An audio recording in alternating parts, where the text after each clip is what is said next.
তো প্রথম সেমিস্টারে তোমাদের পদার্থবিদ্যার প্রশ্নপত্র কেমন হতে চলেছে তা একবার দেখে নাও। তোমাদের প্রশ্নপত্রটি এভাবে কয়েকটি সেকশনে বিভক্ত থাকবে। তো চলো সেকশন এ থেকে শুরু করা যাক। তো প্রশ্নগুলো তোমরা দেখো, উত্তরগুলো আমি বলে দিচ্ছি। তো 1 নম্বর প্রশ্নে বলেছে MLT এবং সি দ্বারা চৌম্বক ক্ষেত্রের মাত্রা হবে, এটার উত্তর হয়ে যাবে সি। পরের প্রশ্ন হচ্ছে ড্যাশ নীতির সাহায্যে রকেটের গতি ব্যাখ্যা করা যায়, ওটার উত্তর হয়ে যাবে বি, রৈখিক ভরবেগের সংরক্ষণ।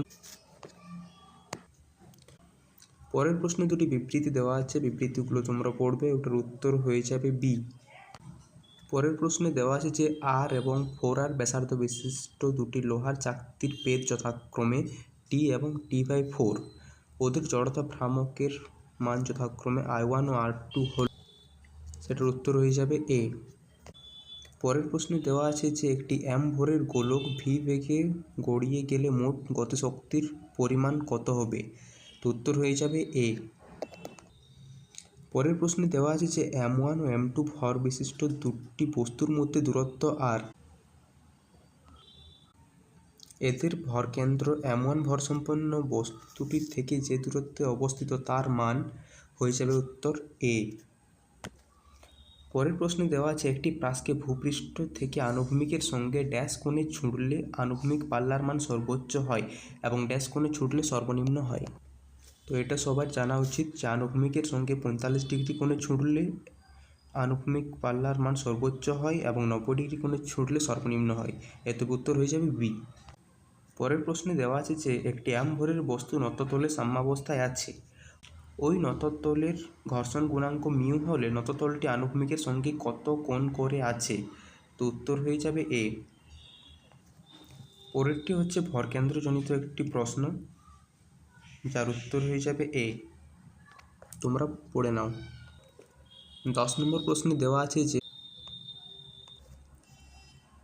W ওজনের এক ব্যক্তি এ ত্বরণ সহ ঊর্ধ্বগামী একটি লিফটের উপর দাঁড়িয়ে আছে, যদি অভিকর্ষজ ত্বরণ g হয় তবে লোকটির আপাত ওজন কত হবে, তো উত্তর হয়ে যাবে এ।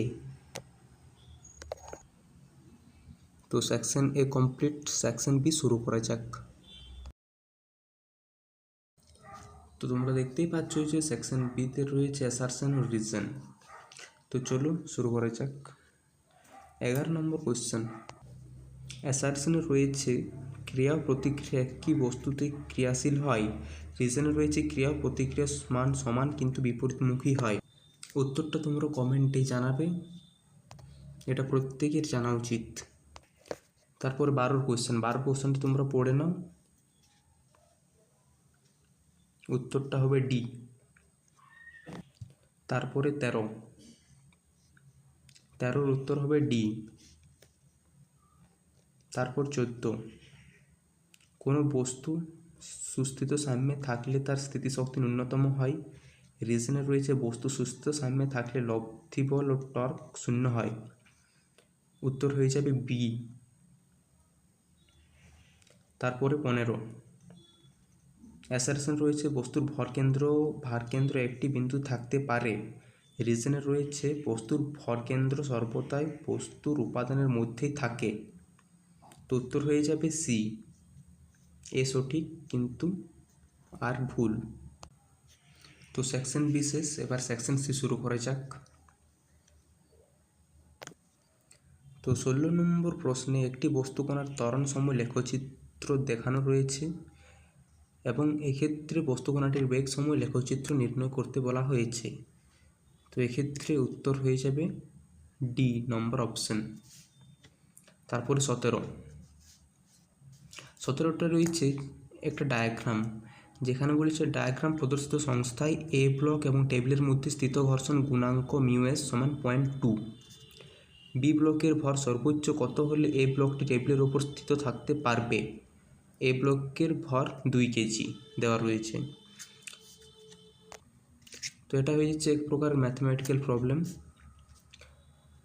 তোমরা চেষ্টা করবে, উত্তরটা হয়ে যাবে ডি অর্থাৎ 0.4 কেজি। তো 18 নম্বর কোয়েশ্চেনে দেওয়া আছে যে চিত্র অনুযায়ী একটি বস্তুকণাকে এ বিন্দু থেকে বি বিন্দুতে 3টি পথে নিয়ে চাওয়া হয়েছে 1, 2 ও 3, যেক্ষেত্রে তাদের কৃতকার্য W1, W2 এবং W3। একটি বস্তুভর এর মহাকর্ষীয় ক্ষেত্রে কার্য হলে W1, W2 ও W3-র মধ্যে সম্পর্ক নির্ণয় করো। তো এক্ষেত্রে উত্তরটি হয়ে যাবে বি নম্বর অপশন, W1 সমান W2 সমান W3। ওকে।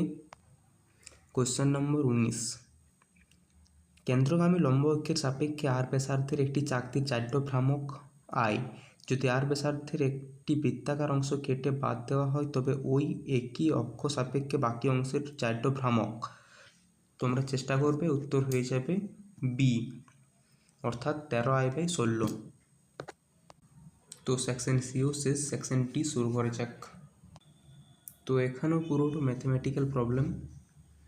তো আমি উত্তরগুলো বলে দেবো, তোমরা চেষ্টা করো নিজের থেকে করার। কোশ্চেন নম্বর 20, 0.25 কেজি ভরের একটি cricket ball 10 metre per second দ্রুতিতে ধাবমান হয়ে ব্যাট দ্বারা আঘাত পেয়ে একই দ্রুতিতে 0.01 সেকেন্ডে ফিরে এলো। ব্যাটের উপর ক্রিকেট বল দ্বারা প্রযুক্ত বল। তো উত্তর হয়ে যাবে 500 নিউটন।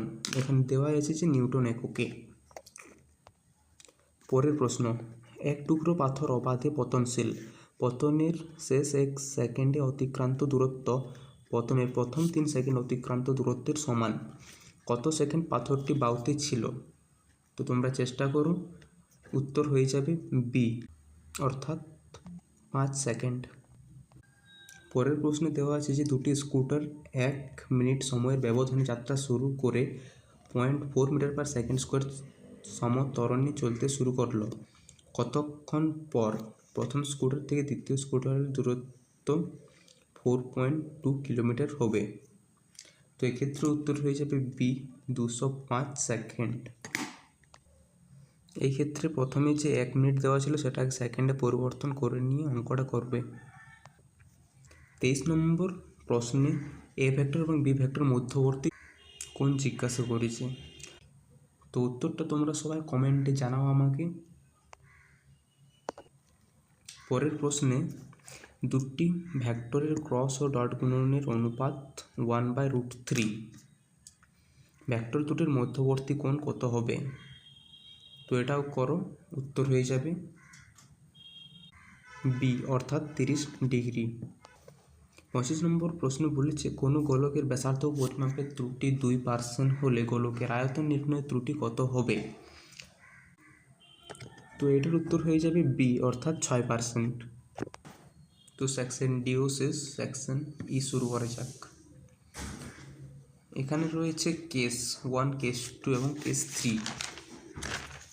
কেস 1 থেকে কোশ্চেন রয়েছে, কেস 2 থেকেও কোশ্চেন রয়েছে, কেস 3 থেকেও কোশ্চেন রয়েছে। তো কেস 1টা পড়া যাক। এক ব্যক্তি নৌকা বেয়ে একটি নদী পার হচ্ছে। ন্যূনতম 10 মিনিট সময় নদীটি পার হলে নৌকাটি তীর বরাবর সরান হয় 120 মিটার। আবার ন্যূনতম পথে নদীটি পার হতে ব্যক্তিটির সময় লাগে 12.5 মিনিট।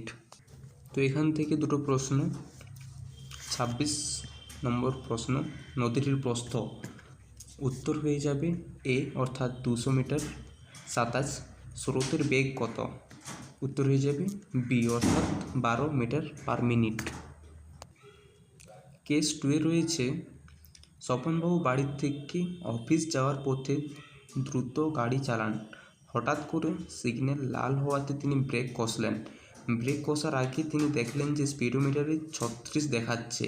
ব্রেক কষার 5 সেকেন্ড পর গাড়িটি ঠিক সিগন্যালের আগে থামল।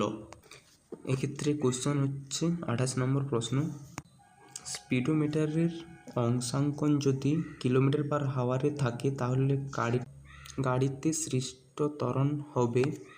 উত্তর হয়ে যাবে সি, অর্থাৎ -2 মিটার পার সেকেন্ড স্কোয়ার, অর্থাৎ এক্ষেত্রে মন্দন হয়েছে। কোশ্চেন নম্বর 29, ব্রেক কষার পর থামার আগে গাড়িটি কতটা দূরত্ব অতিক্রম করে? উত্তর হয়ে যাবে বি, অর্থাৎ 25 মিটার। কেস 3, একটি মসৃণ আনুভূমিক টেবিলের উপর একটি বই রাখা আছে। বইটির ভর 5 কেজি। সাহেলি টেবিলের তলের সাথে 60 ডিগ্রি কোণ করে 20 নিউটন বল প্রয়োগ করে বইটিকে 2 মিটার টেনে সরালো। এক্ষেত্রে প্রযুক্ত বলের দ্বারা কৃতকার্যের পরিমাণ। 30 নম্বর প্রশ্ন। তো এক্ষেত্রে উত্তর হয়ে যাবে ডি, অর্থাৎ 20 জুল। 31 নম্বর প্রশ্ন বলেছে অভিকর্ষ দ্বারা কৃতকার্যের পরিমাণ। এই প্রশ্নটির উত্তর তোমরা আমাকে কমেন্টে জানাও। তো শেষ সেকশন F দেখে নাও। 32 নম্বর প্রশ্ন। সরলরৈখিক পথে গতিশীল একটি বস্তুর সরণ সময় লেখচিত্র দেখানো রয়েছে। এক্ষেত্রে একটি ছক দেওয়া আছে, স্তম্ভ 1 স্তম্ভ 2 মেলাতে বলা হয়েছে। তো তোমরা চেষ্টা করো, উত্তরটি আমি বলে দিচ্ছি, উত্তর হয়ে যাবে সি। 33 নম্বর প্রশ্ন ঠিক একই রকম, স্তম্ভ মেলাও। এক্ষেত্রে বলেছে 3টি ব্লককে একটি ঘর্ষণহীন আনুভূমিক তলে রেখে M1 ভরের ব্লকটির ওপর F বল প্রয়োগ করা হলো, প্রদত্ত স্তম্ভ দুটি মেলাও। তো এক্ষেত্রে উত্তর হয়ে যাবে বি নম্বর অপশন। 34 নম্বর প্রশ্নে দেওয়া আছে যে একটি নিরেট গোলক, একটি ফাঁপা গোলক, একটি বৃত্তাকার রিং এবং একটি বৃত্তাকার চাকতি নেওয়া হয়েছে, প্রত্যেকটির ভর M। এক্ষেত্রেও স্তম্ভ মেলা, উত্তরটি হয়ে যাবে এ। 35 নম্বর প্রশ্নটিও ঠিক একই রকম, তোমরা করো, উত্তরটা আমি বলে দিচ্ছি, উত্তরটি হয়ে যাবে এ। তো এই ছিল তোমাদের লাস্ট মিনিট সাজেশন। আশা করি তোমাদের পরীক্ষা সবার ভালো হবে এবং এই ভিডিও দ্বারা তোমরা তোমাদের এক্সাম প্যাটার্ন বুঝতে পেরে গেছো। ভিডিওটি ভালো লাগলে অবশ্যই লাইক করো এবং বন্ধুদের সাথে শেয়ার করো।